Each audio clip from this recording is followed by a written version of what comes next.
After forgiveness and during reconciliation comes one of the most challenging parts of healing relationships. Rebuilding trust.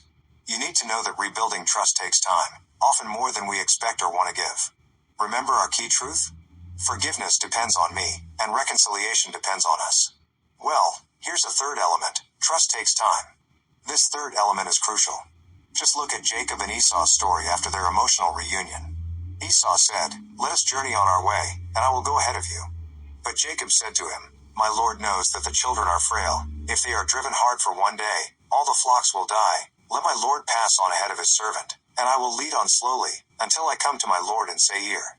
Genesis 33:12-14.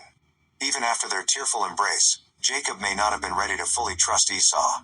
He politely declined to travel together, preferring to move at his own pace.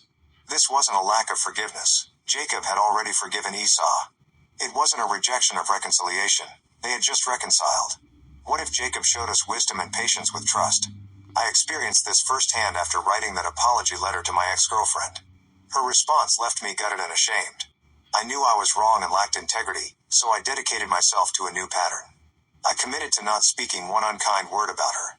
I replied in a short email, thanking her for her honesty and letting her know she was right.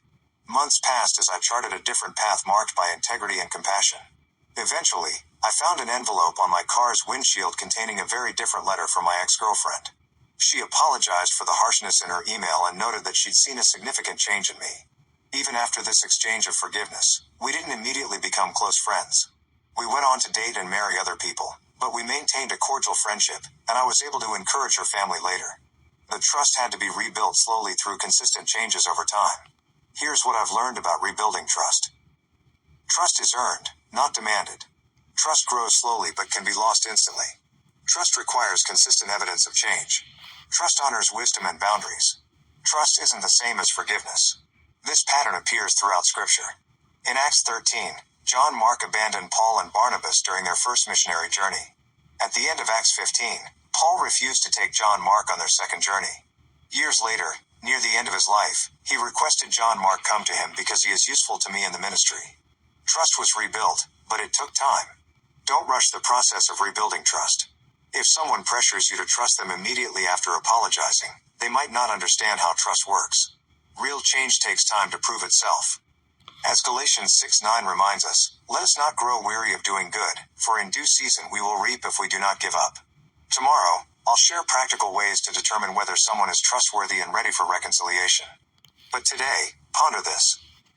Are you giving trust the time it needs to grow? Are you pressured to trust someone before seeing consistent evidence of change? And he said, Let us take our journey, and let us go, and I will go before thee. And he said unto him, My Lord knoweth that the children are tender, and the flocks and herds with young are with me. And if men should overdrive them one day, all the flock will die.